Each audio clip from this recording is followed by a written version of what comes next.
Okay, guys, welcome back to episode. What is this? I think this is going to be 23. All right, so episode 23 of the BJJ101 Storeroom podcast. We have again another awesome guest as Jonny Bbad or Jonny Nelson. Hello, sir. So it's awesome to have you on. Look, we always we know each other through jiu-jitsu. You're a purple belt. Yep. In Brazilian Jiu-Jitsu. Yep. You've been for a while. You trained for a long time. You started with Eduardo, I think. That's correct? Yeah. No, pre-ed, bro. Okay, pre-ed. Yeah, I was lucky to come across Ed. Yeah. I was just driving over trying to think about it. I don't know if you know this, Ed, but I started 1 week after you left that other school.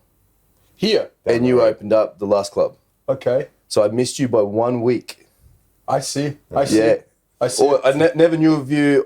To be very honest, I actually went there thinking I was coming to train with you. I see. And then don't need to talk too much about that place, but you know what I mean? We talked about this place before with Brendan. Yeah. And stuff And like I that. just rock up and I kind of assumed it was because all the photos were big and whatnot, and there was Somebody else there.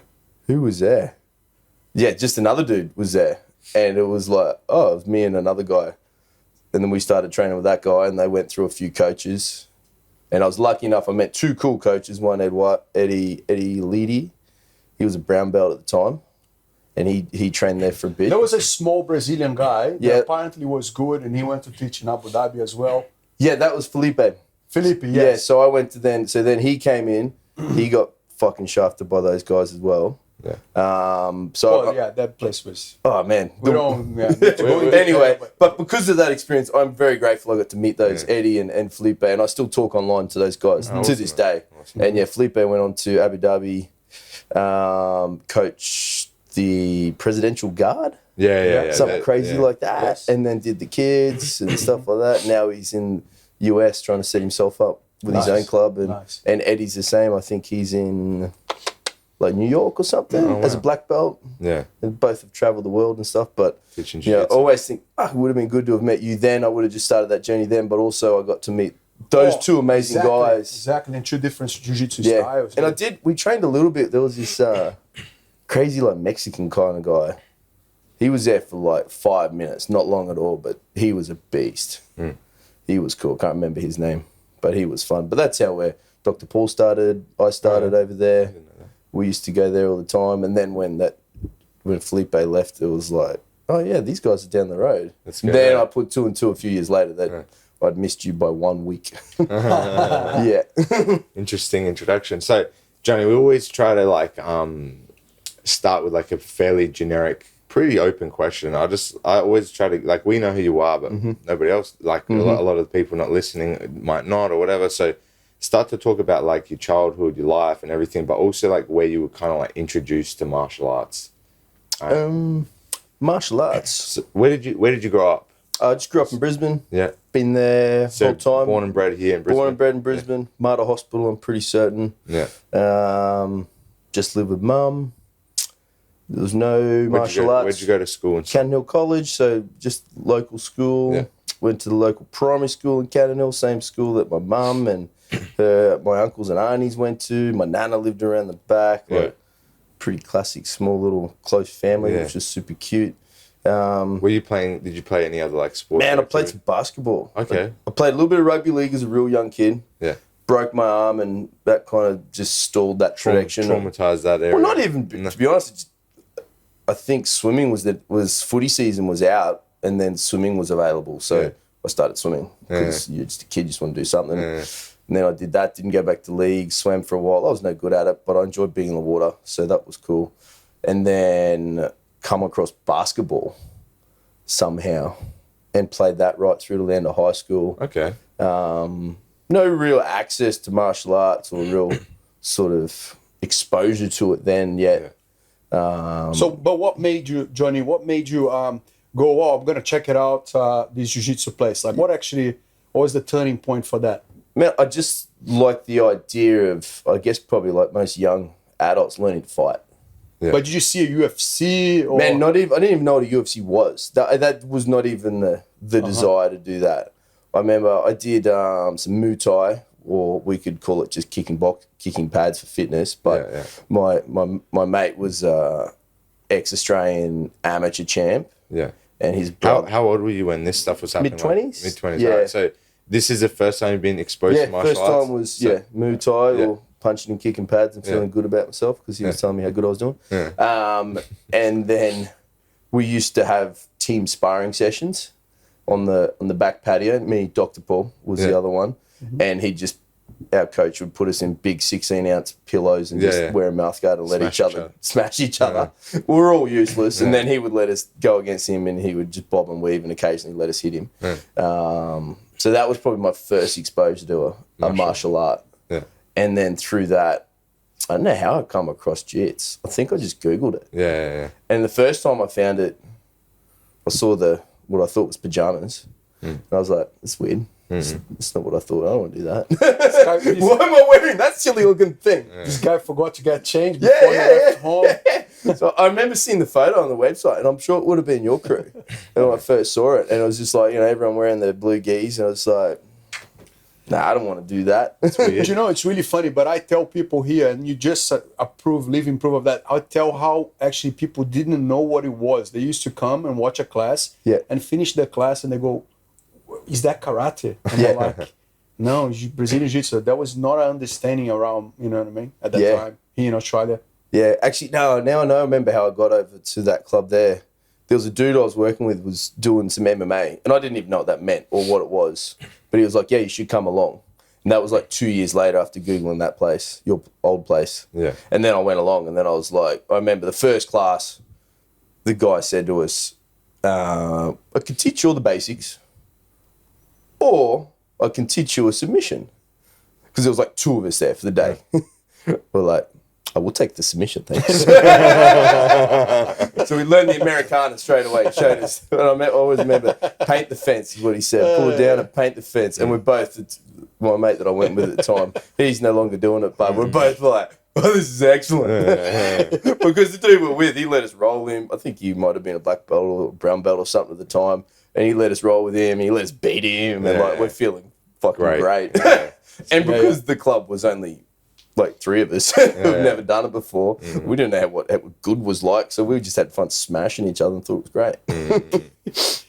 It's beating each other in the game that you're playing. And then even then, I think we didn't even wear the gis in. It wasn't until a real coach came on board. Was he wearing a gi when he was teaching though, or No, he wasn't, to be honest. No, it was just just rashy. Rash guard shorts and stuff. No gi style stuff. But even then, I didn't know what it was. I just figured that was jits. So were they teaching MMA there, or they just had random different classes? Just random guys coming in for Brazilian Jiu-Jitsu. They were trying to, I guess, establish a new coach or something. Yeah. Not quite sure what was going on.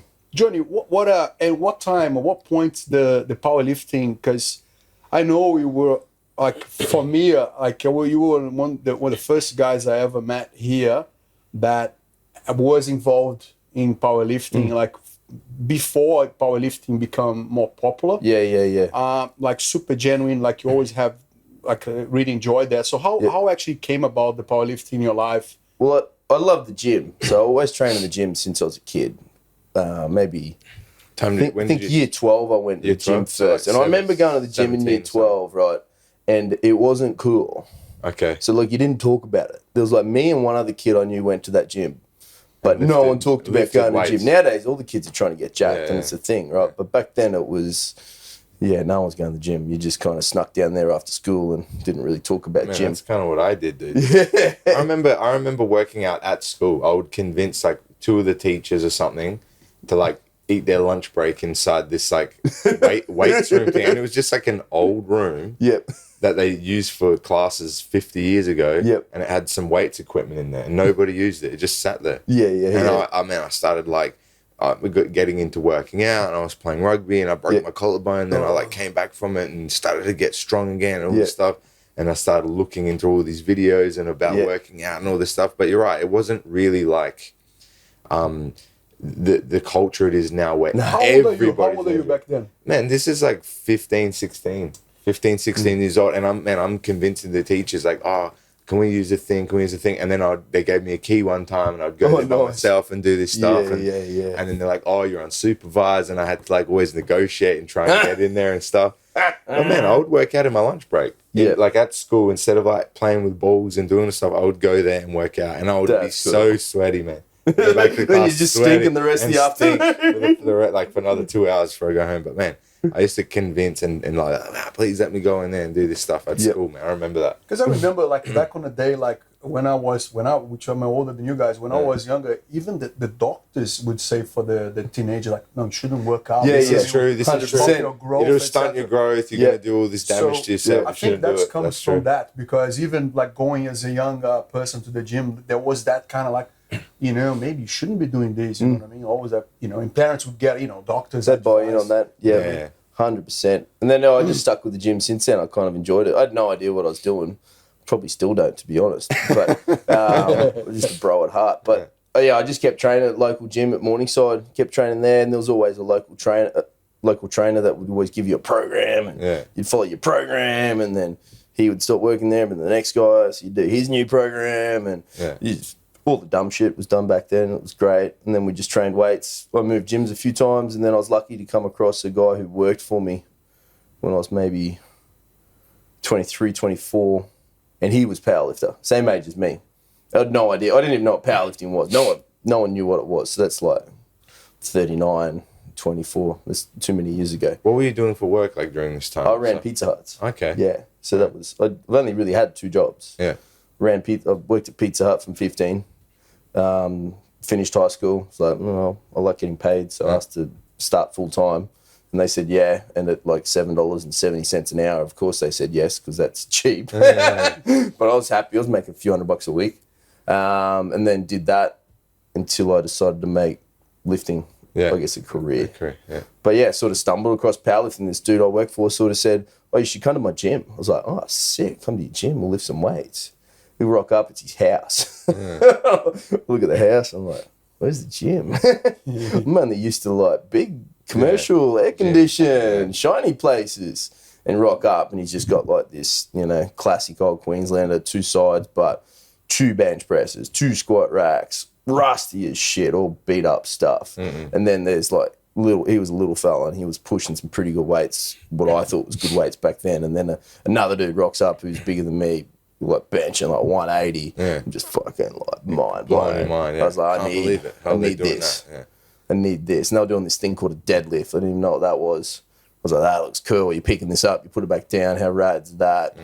And then, it was done. So I just kept rocking up. And he's like, yeah, just come back. I said, what do I do? He said, come back Saturday. I said, right, I'll see you Saturday. And just keep coming. Did you get a program off him at the time? You guys just did you just fully dive into the whole powerlifting kind of regime? Well, I was in it without realising, I think. Like, he kind of just, there was no program. He just told you what to do every week. It was pretty, you know, he was my age, but he was acting like a 50-year-old. Like, he was the sort of old world. It's funny, the old school, I still do that to this day. I did that last week. Guy come in, first time, super excited, probably like you were, like, wow. How can I do this? How can I do it? I do the same. I just come back next time. You know what I mean? Like, because that's the best. You know, come back next time. Keep coming back. You're going to get it. You know, can't give you everything today. Yeah. You know, that's a good one. I think old school does that a lot. Yeah, that was cool. And then it was kind of like, oh, we got this comp coming up. I was like, oh, what's comps? And then it was at the, you guys know the Regatta Hotel? Yep. So rock up. This first comp is at the Regatta Hotel on a Saturday afternoon when the place is packed. And I remember seeing, I didn't even know what other people could lift yet because I'm just in this tiny little under-the-house gym. I just figured that's what people lift. I rock up. I remember seeing this bloke called Damon Hayhow, and everyone's talking about him. They're like, he's going to pull 300 today. I'm just like, what? 300 kilos? You were joking. And like, I'm lifting 220. And actually, might have even been more than 300. Just mind blown at the concept that people can do this. And then, we're on the dance floor of the Regatta Hotel on a Saturday afternoon, which is full of people. It was like, this is sick. Let's do more of it. And that was it. We're all hooked up, ready to go. So how big was the crew of people that you started with? Tiny. We're at that, under that house, there was like 3 of us. Okay. And a few people would come and go over the years. And then, like, you know, like Ed said, powerlifting was certainly not popular. It was like, and the best, my way you could indicate that something's definitely not popular. You go out to dinner with people, right?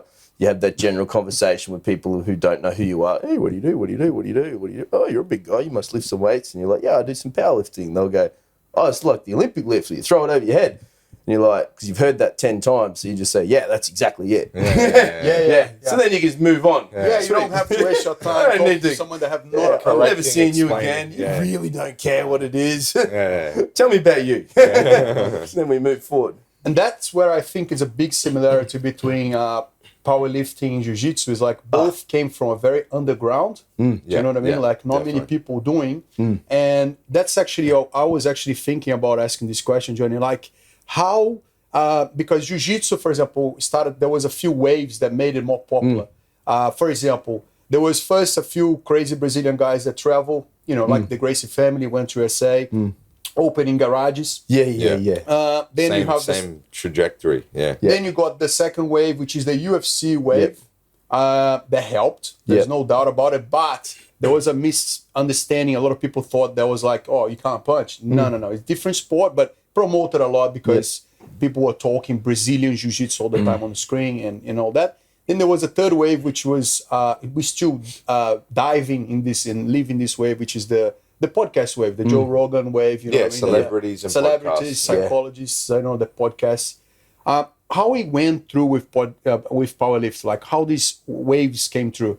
I think from what I've seen and watched, back in the 80s was pretty popular. Was Regatta, the first one? For me, it was Regatta.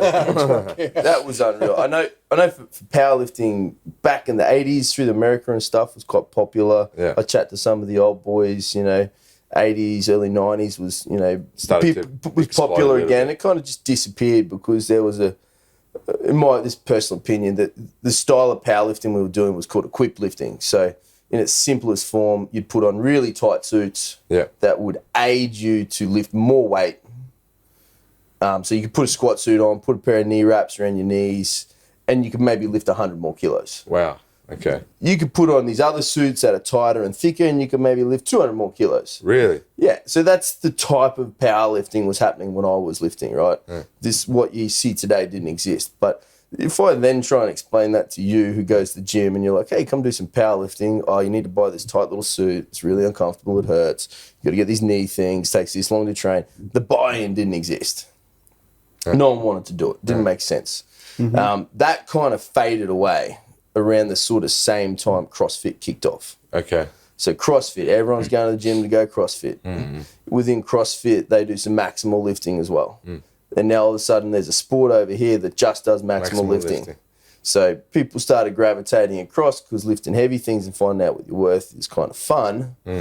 They started coming back to powerlifting. And that's what a lot of powerlifters today will say. That's what's blew it up was CrossFit. That's interesting. That's like an indirect explosion of powerlifting because of another. Like they tried to get away from it and create something else, but it forced them back into. And I would say the same. Not that I have any experience with Olympic weightlifting. Same with Olympic lifting. There's a lot of Olympic lifting within CrossFit as well. And but it'll be the same with Jiu-Jitsu with UFC. It's another thing that has a little bit of the attributes of the other one that then brings it back. But it's just interesting what makes it so popular because I don't think there's been that big an increase in people wanting to box. I don't think there's been that big of people wanting to go and do circuit training. I don't think there's been that big an increase of people wanting to go and do kickboxing or Muay Thai. I think it's interesting. I think the reason that Jiu-Jitsu got popular is because you can go 100%, you really see what it is, and there's no no hiddenness behind it. And with the weightlifting stuff, people are primal, man. They want to see how much they can lift. Yeah. They want to see how strong they are. Yeah. That's why they do this stuff, man. But I think that there's also the thing called rebranding, you know what I mean? Which, I mean, CrossFit is the circuit training. Rebranded. I've done circuit training when I was young. Everyone was CrossFitting before they were CrossFit. Yeah, correct. Zumba is the dance. They have every gym in Brazil. Every single gym has this dance gymnastics. They package repackage, make a really good product. Make it shiny. And market, exactly. Absolutely. I think that's a bit. But, and then brought back to the powerlifting, wearing much more comfortable clothes as well, you know what I mean? So that sort of stuff disappeared. Nowadays, you can wear a knee wrap around your knee. Yeah. So that's still, you'd like to lift more, right? You put some knee wraps on, you lift more weight. Yeah. That's nice. Yeah. And the knee wraps, they hurt, but the ease of entry to use them is easy. You don't have to buy these crazy expensive suits. Yeah. And then there's other divisions where you don't wear things on your knees. So it kind of depends on what path you want to take, but both are equally as popular. With the competition stuff now, it's like separated between whether you're equipped with stuff and whether you're not. Yeah. Okay. So, and to say that there is some throwback guys that still lift equipped with the suits that I used to wear back in the day. Yeah. So you've got your divisions, bare knees, knee wraps, and then your equipped lifting as well. So probably in Australia, I'd say the most popular style of lifting nowadays would be the knee wrap lifting. Yeah. So those guys are getting, maybe, depending on how good they are, somewhere between 30 to 50, 60 kilos out of a pair of knee wraps. Yeah. But you're still benching just you're still deadlifting just you. Yeah. So you get to have, like, I guess, best of both worlds. Yeah. I read some very interesting article in a book I was reading about CrossFit. And they were saying that CrossFit, like, they started to become so big that they started to give the license to be a operator for a person that, like, at the beginning, you have to be like a personal trainer, any years of experience. The train would be much longer, but they started to give, like, in 1 or 2 day course for anyone. So maybe you had a bakery before, you want to change business, and they open, like, and also at the beginning they have, like, you can only open another one in 10 kilometers, and then they finish that as well. So what happened was the level of the injuries increased dramatically. They just started to, not being so diligent, not having specialized people on the floor, etc. Which I think is one of the problems with anything that gets popular, gets a little bit out of control. So I was wondering, like, with the powerlifting as well, when it became famous, like jiu-jitsu, for example, as well. We see a big increase of people that do not have the right qualifications, never done this job. It's just become like, it's kind of like takes completely away the whole effectiveness, effectiveness and the quality of the product. But because the clientele also grew, they don't know what is actually, they can't differentiate what's good to bad, you know what I mean? So what are your thoughts on that? Like, can you see that happening in the powerlifting industry as well? Happened as a genuine guy that I know you are? Happened, and maybe not happening as much anymore, perhaps. Yeah. Because, like, you have your boom, like you said. So all of a sudden there's more gyms. The qualification to be a PT's an 8-week training course. Yeah. There's no powerlifting coach course. No. So there's some people now starting to teach that stuff. So, but, if you go back a bit, I've seen quite a few gyms come and go. They've just jumped on the wave, so to speak. Yeah. And they're no longer around. But I think you'd say that story is popular to any business or any boom. Absolutely true. And then all of a sudden, the cream rises to the top and the rest move along. But the sad part of it is there's going to be some broken people because of it, which sucks. That, just for whatever reason, there are a few casualties. They went with Coach B, because they Googled and found him down the road or her down the road, and they went there, and unfortunately they didn't have a good experience, and now they'll no longer do it. Or maybe they're injured, they can't do it. Whereas player A maybe Googled the right gym and was lucky to fall in with the right coach. Yeah.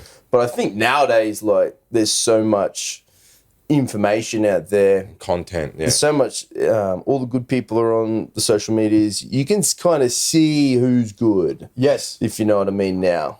Which is really good. We live exactly the same wave, like powerlifting, jiu-jitsu. Like, there is a moment where, you can't really distinguish much between, who is good and who is bad, and the wave is forming, so every people, but then suddenly it settles down, people can see better. There's more events, more things happening that they can distinguish better. It's true. Absolutely.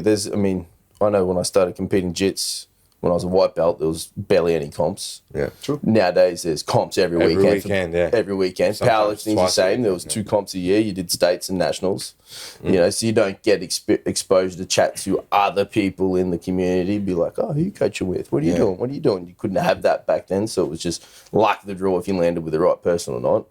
And there was no real social media either. So there was no reviews. Couldn't do your homework. Yeah, you couldn't do your homework. Yeah. But nowadays you can. And like, as a coach, I think, for me personally as a coach, like, that keeps me always thinking about what product I'm providing for my guys. It's good for both people. It forces you to continually innovate and improve and get better, and it always gives access for people to higher level coaching, higher level ability to improve themselves. You have way more at your fingertips, or you have way more access to high level stuff that you can improve on. I think what you said before is absolutely right though. Like, it doesn't matter your level, like you're only going to survive if you're providing value to people. You cannot be this mediocre or low level individual or standard of stuff, because people just won't go there.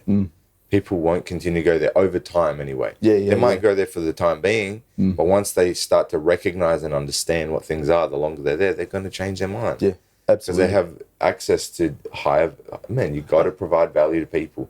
And also the other thing is like jumping on the bandwagon thing. Most people do that for like a monetary reason. They're always like, oh, I'm gonna make something out of this. What's giving more coin now? I'm gonna open 2 CrossFit gyms and blah blah whatever, right?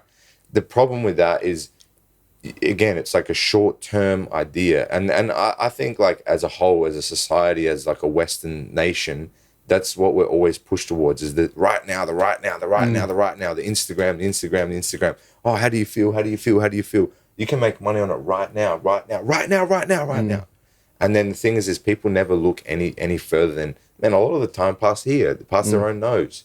They only see what's experiencing inside their body. They don't look 10 years down the track. They don't look 15 years down the track. You know what I mean? And being genuine sports person as well, give us that drive. They're like, man, how can I improve this? And when we apply that to the business, that's what you're talking. Like, it's the constant daily work to make things better. Like, you're always going to start at a point. Like, man, the way I coach now compared to when I started is a completely different animal. And financially, You know what I'm saying? Correct. And the way you run your business from when you started to now is a completely different animal.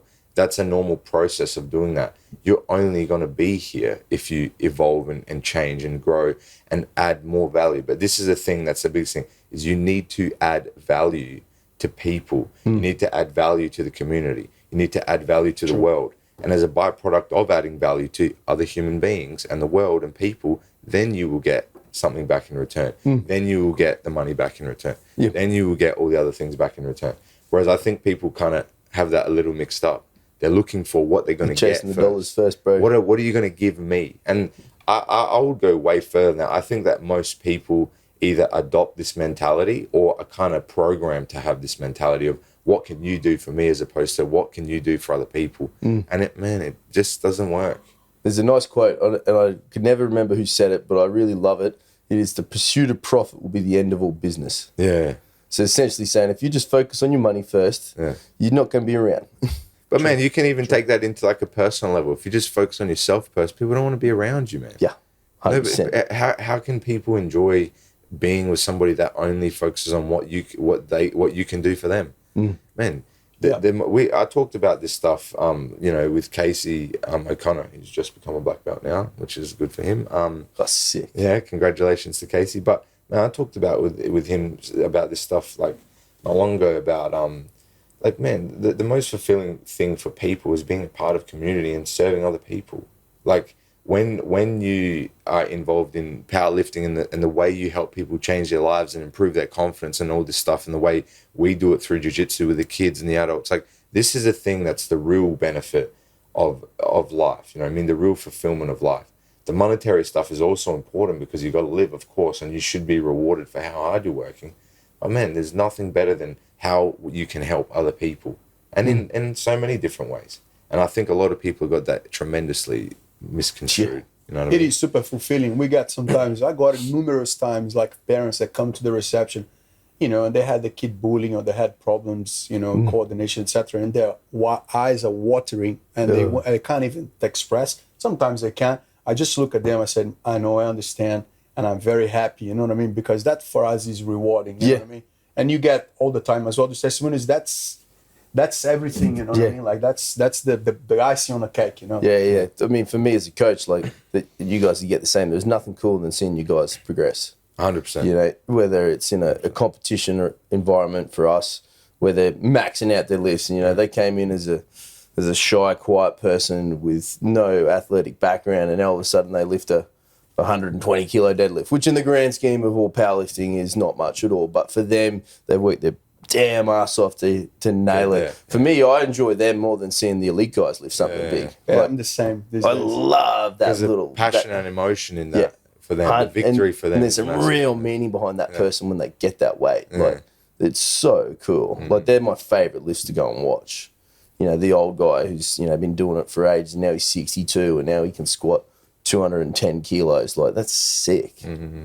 Absolutely. And that's an impressive feat in itself, man. There's not a large number of people that can squat 210 kilos, let alone doing it at 62. You know what I mean? Like, man, I think this is impressive. Like, just people, like you're saying, man, people putting the work in and just, man, setting a goal and working hard with you and as a group. And that's also the other thing that is so attractive and so, you know, amazing for people is, man, you're doing it with people that are like-minded, that enjoy this stuff, and they're around each other and they make each other better and they're lifting each other up instead of tearing each other down. Because, man, if you go on the internet, if you go into other areas of the world, like, man, most people spend all their time tearing other people down. They're not trying to work together and help each other and improve and stuff. There's small little communities like a powerlifting gym, like a jiu-jitsu gym, like some other groups and things like that, man, it's a group of people that generally, you know, there's always people in there that, like, maybe they're trying to figure it out or they're not sure and they're trying to learn how to be this type of person. But, man, for the most part, it's a group of like-minded people that are all positive, that are on the same pursuit that you are, which is self-improvement and just getting better and improving your life and improving everyone else's life with it. And, man, you just talk about another similarities, both individual sports, but required such a level of teamwork for you to grow and evolve in your own game. It's exactly the same. Like powerlifting platform, it's you and the barbell, but to get to that you and the barbell moment, which is the same as jits, you on the floor with someone else, you didn't get there alone. No. You would not have done it with just a coach. You need all of your training partners with you. Correct. Driving you along. Absolutely. And that understanding is very important to take to life. You know what I mean? Because 100%. Life, you need people, you need friends, you need people to share the good and the bad. Otherwise, it's hard, man. Much harder. That's exactly what I was going to say, man. Like, you can't, man, we're communal people, man. We're pack animals. You can't do things without anybody else. Yeah, one of the cool things I love with powerlifting, and it's exactly the same with experience with jits, where else outside of the four walls of a place like this or a gym would you get that cross-section of humans meet each other and develop a friendship? Yeah. So true. So true. Across ages as well. Across ages, genders, races, everything. You know, that's so true. All their things they think and feel outside of this gym is all dropped. And then all of a sudden they develop these friendly relationships within the gym that unless they had that time in that club, they would never have crossed paths. No. And the older guy will feel younger by doing that. The young guy will feel respected and treated as an adult, which is super important on that transition to teenager to adult. It's like you can't ask for anything better for a socialization tool. Like, it's beyond, you know. Yeah, we've talked about this stuff. Like you talked about with Hickson's book and stuff, a lot about this stuff. And it's like, even with that Paolo that we did on the last episode, like, jiu-jitsu is just going to give you an opportunity to work on the thing that you, like, lack the most. And it's like the guy that's too aggressive has to figure out how to navigate their aggression to get along with other people and not be so aggressive that people don't want to train with you anymore because you're bashing people and knocking them in the face or whatever. And somebody that's super timid and shy and doesn't have the, you know, confidence to go and do this and do that, or like to go and fight for real or really commit to actions in training, they have to. Otherwise, they keep getting their guard passed or they keep getting dominated physically while they're training. Like, man, it's just a concentrated version of life that forces you, just like with business stuff, and to continually improve yourself and evolve. And all it does is just shine a magnifying glass on the things you lack. And that's the same thing that happens when you're around a heap of people doing lifting stuff. And like some people, it's like they can't get their thing, they get super upset and depressed and they don't train for a week or whatever. Or some people that, you know, do lift their weight and they start acting overconfident, like, nah, man, I'm better than this. Man, all this stuff is an avenue to put all your effort, passion, and attention into, but to magnify, like, all right, man, what do you lack? What do you need to improve on? And the thing that gets interesting is, I guarantee you watch the guys and girls that get better in the gym, you watch the things outside the gym in their life get better. 100%. All of a sudden, these opportunities open up, things they struggled or were not doing so well in, they all just disappear. And they don't often potentially sit, but you as a coach, you get to sit back and watch them grow as a human. You get to see, oh man, all of a sudden you're getting the new job. You've got the new boyfriend or girlfriend. You've gotten rid of some of those shit humans in your life now. You're eating a little bit better. You're feeling a little bit better. You're going on that adventure you always talked about. And it's not until they sit back 3, 5, 6 years and reflect on that, and they're like, holy shit. This changed my whole life. Yeah. It's not just always about the barbell or wrestling someone on the mat. Like, that's so similar, so true. Yeah. Jonny, I would like you still doing comps, For powerlifting? powerlifting comps? Oh man, it's the coach's curse, right? Like you boys get this. The better the better the coach you are, the more you coach, the less opportunities you get to compete yourself. No, I'm talking about competitions, like organization of. Oh yeah, we're still organising them, bro. Yeah. So where myself and my business partner Jamie, we're accountable for Capo Queensland. So Capo is the powerlifting federation. Bit like boxing or jits, there's various federations that float around. Capo is one of the oldest. I've been with them since the start of it. Now we're the state rep. So we look after all the state meets within Queensland, which are now run from us in our own gym, state level comp run outside of our gym, and then getting other gyms involved to run local sanctioned meets as well as novice comps, because recognising people become national champions by starting at local meets. So getting in there at the grassroots and helping grow that as well. So if someone that wanted to start competing in powerlifting, right, in Queensland, right? I know you're based in Bowen Hills or Valley? We're Bowen Hills Valley. We're on the edge. Bowen Hills Valley. And if someone is interested to start competing as well and start training, can they just start it? Like, how does it work? Like for them as a beginner, like you have different weight classes or give us a run. So you got weight classes like most other tournaments floating around. You do your squat, bench, and your deadlift. And my sort of thing I try and get everyone to do is jump on the competition platform as soon as you can, because one, competing's fun. You're not going to win. You're probably not going to win for a while, so you're not really competing against anyone. You're just competing against yourself, so don't try and worry about what other people are doing. I discourage anyone worrying about weight categories because just going wherever you're at. Yeah, whatever you're at, you do. And that's the same as jits as well. I think I made all those mistakes of cutting weight, being an idiot. And then nowadays what's exciting is there's a lot of local novice comps, so you just literally rock up in whatever the hell you're wearing and lift as much as you can. And lift whatever you can. And you'll find the better novice comps will always, the coach of that gym, which if it's me, we don't run any novice comps these days. I try and encourage the other gyms to try and grow it. But, me as a coach, I'll be wandering around and chatting to everyone and stuff. And if I see little Billy not having a clue what he's doing, I'll go and give him a bit of guidance and make sure he's not going to get hurt. And you'll find all the other better coaches who are established all do the same thing. That's very good. They're all just trying and make sure that person already doesn't have a coach. There's nothing worse than standing on someone's toes. And then they'll do the novice comp. And then if you like that, cool, do another novice comp. And once you got a feel for the space, let's jump you in a local sanctioned meet. So you can you got to wear the one piece. The refereeing is going to be a lot stricter and tighter as well. And then if you are interested in the idea of competing, so as a 100 kilo guy, you might want to go see what the other 100 kilo guys are worth at that local level, and maybe you match up, maybe you don't just yet. Let's do a couple more local comps, and then you'll find anyone can do a state level comp. So that's when you'll get a really good mix of that sort of medium entry level lifter to a national level, which is an incredible experience. I think some people find that intimidating as a novice lifter, but how cool is it to go and lift with some of the best and just see what they do? What they're doing, how they do. That's cool. It's a bit like being the white belt, watching the black belts roll, right? Like, of course you're going to hang around, but now you get to more often not be in the same lifting flight as that guy or girl. You'll probably start in the flight and they're finishing it, but you get to warm up on the same platform as them. You get to do everything with them. And then after that, then there's national events, which are done with, there's qualifying totals. So you need to be able to achieve a certain amount of weight, and then you'll be invited to lift at nationals.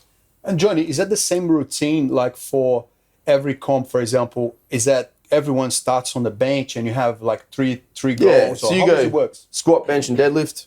You get 3 turns.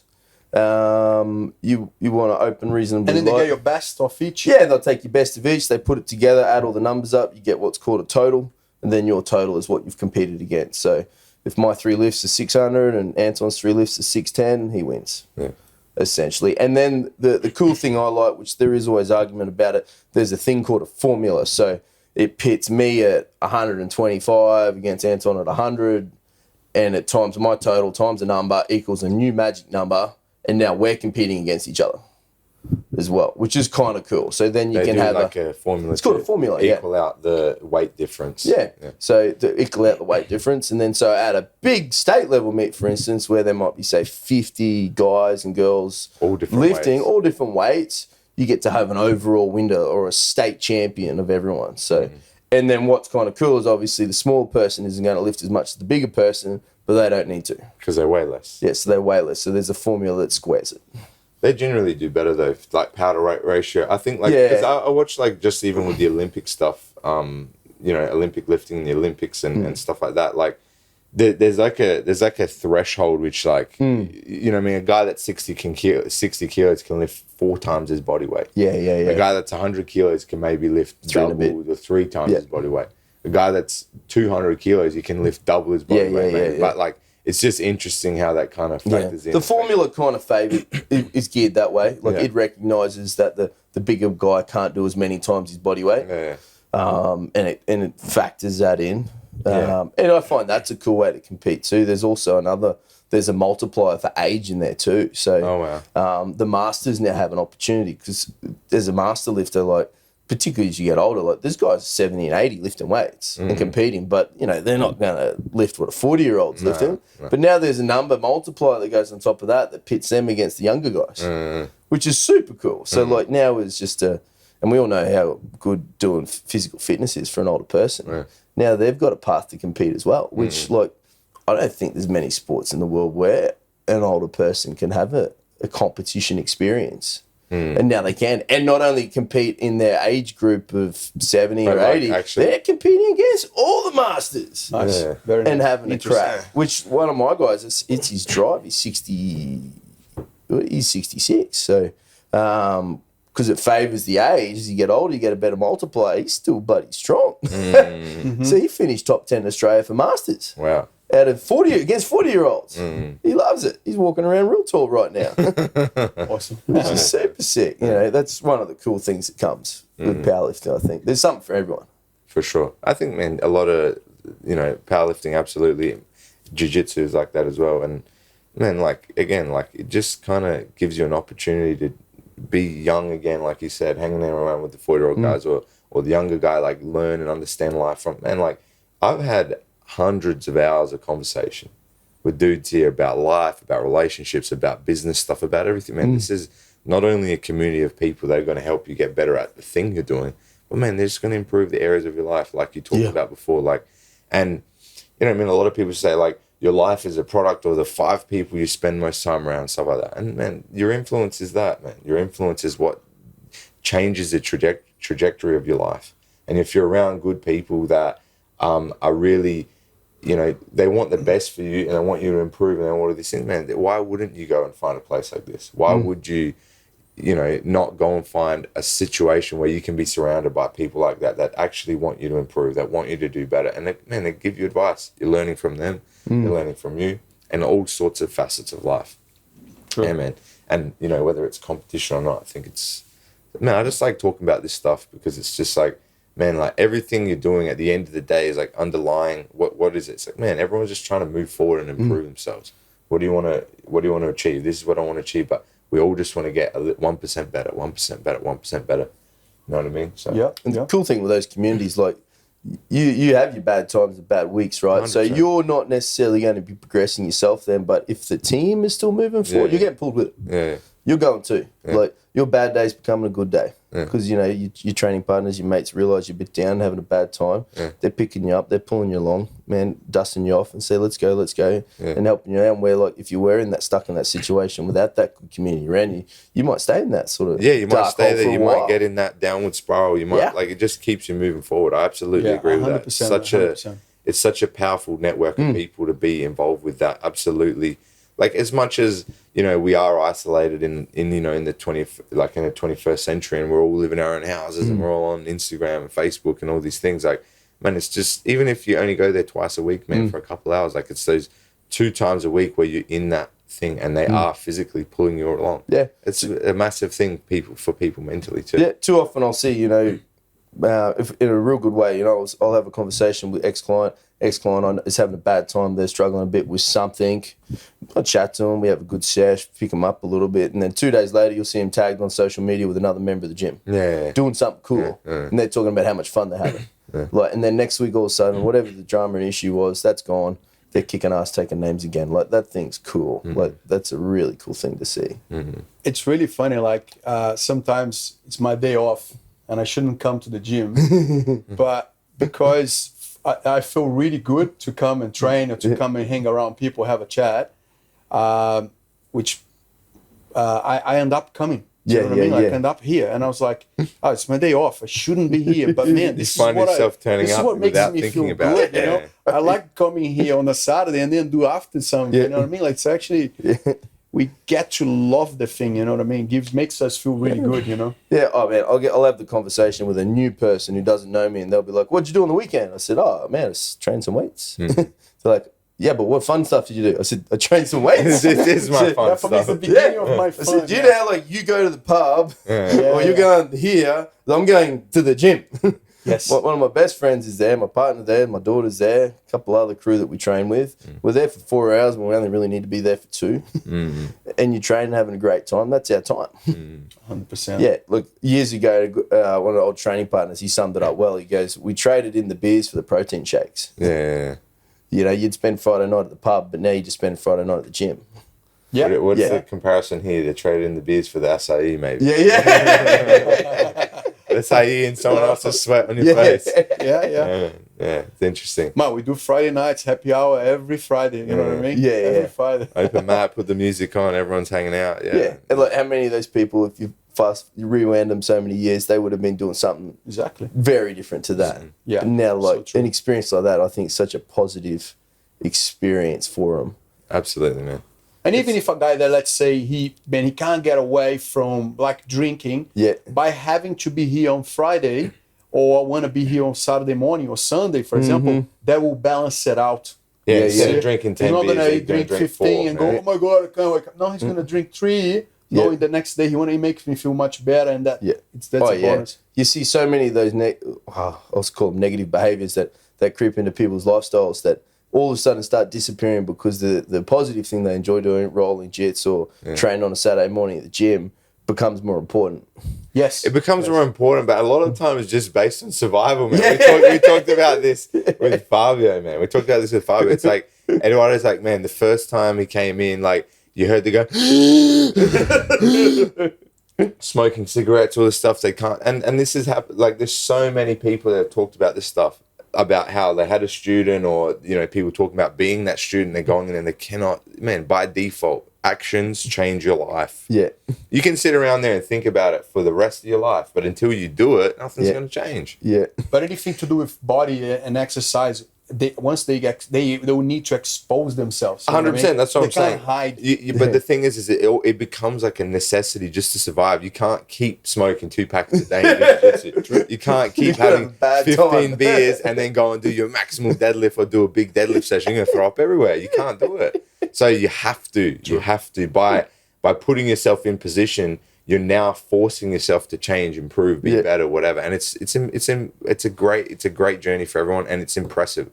That's why, like you talked about before, when you watch that guy that couldn't lift anything before, but now is lifting 120, man, that victory is way more important than the guy that's an elite lifter that's, you know, put an extra 2 kilos on his maximal lift. Like, that victory there, man, that is changing the guy's life. Yeah. It's changing the guy's 100%. Life. And like, like you said, man, they're getting the new girlfriend, they're getting the new boyfriend, they're getting the new job, they're opening their own business, they're doing this stuff. Like, the thing that changes it, man, it just gives them a new lease on life to go and do the things they want to do. And it's that's you know, impressive. And that's the, you know, I mean, the give back that you get from all the hard work of coaching and stuff like that. And it's just awesome, man.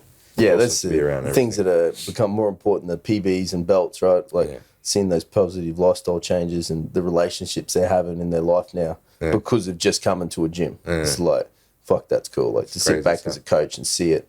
And then eventually, you know, after about 3 or 4 years, they see it. You saw it about a year in, but 3 or 4 years later, they start saying, "Oh, that was something else I wanted to touch on before, man." It's like it's like anything though. It's really hard to notice the thing if you're the one in it. Yeah. It's easy for us. or people to have an outer perspective because us ourselves, like, and You that's, know your best coach. yeah, you're not your own, but exactly, that's why everybody needs a mentor or a coach type thing, because they're looking at it from a different view. And that's why, like, man, I ask so many people about so many things, whether it's business, relationships, friendships, everything. Like, man, you've got a community of people to draw from that can see a different thing, because they're not in the middle of it like you are.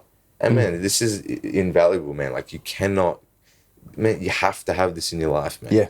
You know what I mean? This is a priceless commodity, man. This is a priceless thing, to have people that actually respect you, trust you, care about you, to have their feedback and information, man. There's not a lot of places on the planet you get that, man. If you're lucky, you've got 2 or 3 friends that'll do that for you. If you're lucky, you're involved in a community of people that'll do that for each other. If you're lucky, man.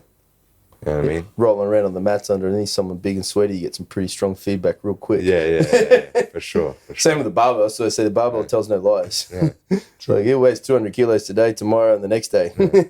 What you've done outside of that thing weighing that weight will dictate how well you get to move that thing, whether 100%. you get to move it or not.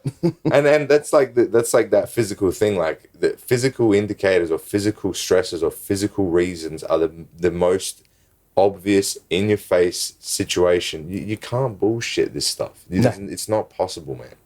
You can't trick yourself into thinking that I lost because of this, or I couldn't lift that because of that, man. It's, you either lifted it or you didn't. You either could or you couldn't, and there's no improvisation on that. There's so many other areas of life that you get to, like, kind of bullshit or weasel your way out of. Man, that doesn't exist here. And you could easily reflect on your journey to that moment to lift that thing or have that comp on the mat, and you'll be able to highlight, if you look at it properly, where you went wrong and why it didn't happen. 100%. Man. And then that's when a good growing experience gets to happen. Like, you get to sort of reflect on those things, and if you can really own up to your mistakes there, You have to, man. you get better. You're a better person because of it. There's no not way just not to. stronger on the barbell and moving it, but just as a human, you're better. Absolutely. Like, just like kind of like changing to something else or another topic. Like, I haven't really talked about it too much on the podcast about business stuff. But what is it like running a gym and like running a situation like that, like a business scenario? Because we've talked about it a little bit in person and stuff, like Eduardo talking about running a gym and stuff like that. But what are the realities of actually running this place? You know what I mean? Because a lot of people come into these scenarios and they're like, Especially our industry. They go, man, I'll put a few weights there. Yeah, I put a open sign, up, open a social media. you have the best job in the world. Yeah. Like, oh man, you're just having fun. I was like, nah, man, that's not the reality. Yeah. You got to know what I did to get to the fun bit. Man, this is actually something that we talked about with Fabio Gallup. So Fabio Gallup came here and talked about this stuff, and it's like, man, people don't know the 20 years you did leading up to this point. You know what I'm saying? All in culmination, like, man, I used to get bashed by Mark Hunt. I used to go and get all this shit happen to me. I was a punching bag for the top light heavyweights in the UFC just to get to this point. This is what it took. You know, they don't see that. They just see you now with a nice car and a nice girlfriend and a nice life and a nice gym and a nice community of people around you. And they're like, oh, I want that. Oh, that's so easy. Look, they just turn up and do this 3 times, once a day, twice a day, whatever. It's like, nah, dude, that's not how it is. So, man, I think running a business is the most stressful, coolest thing you ever get to do. Yeah. Because the one thing I never do. Stressful. The one thing I never do, and you guys get this. I'll remember this phrase later on, Jonny. You write that down. Stressful, cool thing ever. Like, I guarantee you got 11 o'clock class today, right? Yeah. There'll be 1 to 3 people who come in and complain about having to go to work either later, yesterday, or today, right? yeah. I don't. What was that? They would be what? Guarantee they complain about having to go to work later, or being to work earlier, or not wanting to go to work tomorrow, right? I don't. You don't I complain. never complain because it's fucking excellent. Yeah. You pinch yourself. You get to go to work, hang out with cool people who you've essentially selected that you want to coach. They trust you to give them guidance and help, and they pay you for that. You can pinch yourself. 100%. To be able to grow a business, to get it to that stage, to do all that stuff is the most stressful thing you'll ever do. You'll make 1,000 mistakes. You'll have weeks where you got no money. And then even still as a business owner, you're always, particularly in current climate, thinking, oh, what's next? Because, you know, we're not 20. We got mortgages. I've got a kid. You got a partner. You got bills. But it's not an employed job with sick leave or annual leave. So, and that's what actually also makes you, man, I need to get better all the time. Be better as best as I can. Because, man, it's all on you. Oh, you know what I mean? It's all and on for you. me, I personally thrive on that. I love that. Me too. Yeah, I love being hungry. Yeah, me too. You know, it's trendy to say it, but I love the hustle that comes with it. You know, I'm always grinding, thinking about what's the next. My week is a mission. Yeah, What's my next mission, you know? Yeah, absolutely. What's the next part of the business we're going to grow and build? And, you know, what are we going to do now? You know, like for us as a business, coronavirus kind of highlighted the fact you can't be just a business that has 4 walls anymore. Yeah. Because once the 4 walls are shut, you got no more income. So I kind of think if you're just a 4-wall business now, you're not maybe a business anymore. You're working for yourself now. Because once the door's shut, you no more income, no more business. So for us as a gym, I was like, cool, what are some things we can do to fix that? And then I was like, you know what, we're going to get into merchandise. Yeah. A lot of people did as well. But I like to think we did it quite successfully last year. Sold a shit ton of shirts. Yeah. We did really well. It's some really cool branding, did some good stuff. Sold a bunch of stuff. It's cool. That's a massive tick off. I saw your shirts been around the world. Yeah, we go everywhere. Yeah, We've been you name it, we've been there. I guarantee it. The coronavirus has been a bit slow for us, a lot less travel going on, but in travel time. And like I was like, man, there's really something that people resonate with those shirts. They like wearing it, they like the meaning behind it. They're not necessarily members of our gym wearing our shirts. They just like the idea of belonging to a gym like that. And they'll travel the world and wear it proudly. And then which is awesome. You transcended their own like facilities, like just like you said before, even on the people's mentality. That's awesome. Yeah. So then I was like, you know, last year I was like, let's get behind merch. You know, let's allow access to everyone to buy our shirts now, and then promote it, go hard on it, and then part of that means I get my little brain on to start thinking about new designs and new things and push it hard. So that was awesome. And then the next year will be even bigger for that for sure.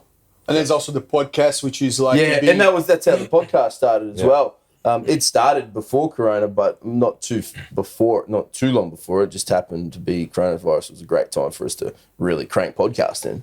But it was like, you know, man, we just have interesting conversations. That's how I always started as well, actually. Yeah, all the stuff started like this. It's the same type of thing. It's like you presented a problem, you got to innovate, you got to do something. What can we do to continually move forward, improve, add more things? Exactly right. You know what I mean, diversify, add other ways of having income and revenue. All right, oh shit, let's try this. Yeah, 100%. And like the podcast is great. I'm not too sure what we'll do with it yet, but man, we just keep doing 2 interviews a week. Yeah. It's just keep chucking so out. Fun to do it, like get away from the core part of the business. Yeah. Get to know people on a deeper level. This is something that like a lot of people always comment on, and like, man, you don't need big names and all this stuff. Like a lot of people just like listening to like, man, they've never had a 2-hour conversation with these people. It's interesting to watch it, to listen to it, and learn about this individual. Man, they're already spending time around, but they just don't have the opportunity to sit down and actually dive into their life for 2 hours or an hour. You know what I mean? And you just get to learn some cool stuff. Yeah. And it's as real as it gets. Exactly. We don't have to. You cannot say certain things. You know what I mean? You have to. You just can be as genuine as you are. You know what I mean? And that's you. And that's great. Say whatever you like. And then beautiful. You know, with technology nowadays, like we get anyone from anywhere around the world. Yeah. Like we've had conversations, with guys in Iceland, Europe, America. Yeah. Like it's just one Instagram DM away. Yeah. Hey, guys, what's happening? What are you doing?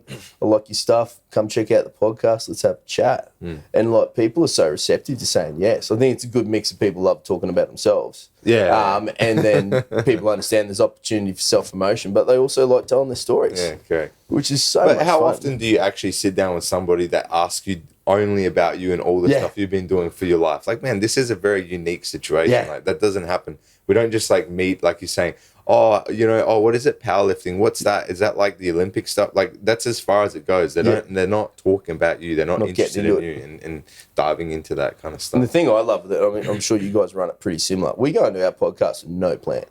Yeah. Nothing. It has a few questions here and there. Sometimes. We got none. Zero. Yeah. But how easy is it to talk to someone when you've never met them? Well, you're just curious. You're just genuinely curious, naturally curious about who the person is and what they've done, and just what go on that journey, that little rabbit hole of what they got. Yeah, absolutely. I actually have a question for you in regards to that, like, because there are different formulas for podcasts, you know, and I observing podcasts, I see there's two structures that I see really clearly. One is when people just like they ask questions and they want the person for the audience to actually completely go dive on that person and take as much as information as he can, and hopefully the guest actually is able to talk. You know, because sometimes they won't say nothing, and it gets super hard to achieve the goal. man, it's almost impossible. And there is other ones that the guys that are doing the interview, they're giving a lot of like remarks and parallels like about their own experience. Like what kind of and there is a mix of both. There's a mix of everything that can come in with depending which individual they're talking. Like, you know, for example, I can't talk much about powerlifting, you know what I mean? Like that's why that's why I'm asking questions like for just a beginner, which I have a lot of people that doesn't have the same, you know, knowledge and would love to know more about it. But I can make like I can make it like very similar parallels with jiu-jitsu because I can see parallels, you know. Both got popular, both, you know, naturally started underground, not much comps, except wear weird clothes and all that. So what do you think is your formula for your podcast that's been very successful? And hopefully I go there soon too. They don't have a formula. They just turn up and do it. We literally turn up 5 minutes before it starts because me and Brando are both useless at being on time for things, but we know we got to be there at least 5 minutes before it starts. We plug the things in because it's in my spare room. We turn it all on. I'll say to Brando, I said, oh man, do you know who blah, blah, blah is if I've found them? Or he'll say, do you know who blah, blah, blah is? And I'll be like, oh no, what do they do? And then he'll be like, oh, they were in the military. I was like, oh, cool, there we go. Or it'd be like, oh, they powerlifted from the US or they're a strong man from here. And we'll be like, okay, cool. And then we sit down and at least half the time we talk about nothing to do with what we thought we were about to talk about. I mean, that's normal. We ask one question and it's 21 words, who you are and what you do. So it's just that's probably our first chance to find something about him, and then we'll go until it's finished, and then we ask him 10 dumb questions at the end. And well, you can't get anything more genuine than that. There's correct. No script whatsoever, you know. It's completely genuine, and there's something like beautiful in that. And I think that's why people like to listen to. Because you don't need all the other stuff. You just you're talking with the person, you're learning about them, and that's it. And people can see that. And we both generally love it. I mean, because we're people, like we coach people, so we love people as it is. I generally enjoy just hearing the stories. 100%. I'm the same, man. I feel exactly the same. One thing I do want to ask, though, is like after, you know, the 170 episodes of people you've interviewed and stuff, is there something that you've noticed that's like, because most part, you're interviewing people that have done really well in certain things. You know what I mean? They're excelling in life. Like, is there certain things that you're noticing as a commonality that people bring up in conversation or have in perspective on life? They're all just seem to be very driven people. Yeah. And when you go back through their story of whatever they started at, they always just either did well at it to start with, or if they didn't, they just found a way to make sure that they did. Yeah. And then they just keep wanting to progress and be better. Yeah. They all had, you know, everyone has down times and bad times, but whatever it was, they never let it get to them and keep them down for too long. Yeah, 100%. They generally had some good people around them as well, and they always just seem to want improvement and some adventure at the same time. That's the formula. So anybody that's listening, man, copy that. Yeah, you know literally. And that's something that like everybody we've spoken with here as well is like it's always the same stuff. It's like, all right, they're extremely accountable for their crap. Whatever their issues are, they always look at it and go, oh shit, better fix this. Oh, that's not working. Better change that. They're super driven. They don't give up on things. They just are creative in ways in which they find another avenue to achieve whatever their goal is. And like you're right, and when it doesn't work, they just stand up and go again as quick as possible. They stand up and go again, or they find a new avenue, a new way to get to the goal. It might not be being a judo world champion. It might be a jiu-jitsu world champion. It might not being a gymnastics competitor. It's going to be a jiu-jitsu competitor now. It might not be running, Domino's or a Pizza Hut. It's now running a gym, blah, blah, blah. Like, it meant this is the same characteristics always displayed in people over and over and over and over. And the crazy thing for me is, like, people have access to this stuff. The people have the knowledge of what to do, but most people would rather just listen to a podcast on it than actually do it in their life. You know what I mean? And they just want to be comfortable, bro. They're not ready to get uncomfortable. But comfort is like the most, like that's the thing. Like that's the most uncomfortable thing is being comfortable because people just like, but they don't enjoy it, man. There's nothing meaningful there. You can't grow, you can't improve, you can't continually have this amazing and like you're saying, like just this. They have a life that's full of ups and downs, and they've battle tested themselves, man. They've been through it all. You know what I mean? They've been through everything. They failed at this. They failed at this. They failed at that. They improved from that. They improved from this. They improved from that, and it just keeps going up and up and up and up. Yeah. Absolutely. You got to be comfortable being uncomfortable. 100%. And comfort for me nowadays is like mission accomplished. Yeah. You know what I mean? Is look back and go, your threshold actually increased because you just dealt with it and okay, next mission, you know. And next mission. Look for the next thing straight away. You get better. The more you do, the easy gets everything, and then the more you can produce. The less you do, the harder it gets, and the less you produce. That's life. And you get momentum either way. 100%. You get momentum. Correct. You can leverage. Either way. The other, yeah, correct. You get momentum going in the downward spiral as well. If you let that start happening, it just keeps going. And again, it's like hard to break the cycle. So man, get into one of these good cycles and just don't stop, man. No. Don't stop. It's like jiu-jitsu or powerlifting or whatever. When you get on a good run and you're really working hard, you're improving, everything's getting better and better and better. And then you get an injury. Oh fuck! Got to start it again.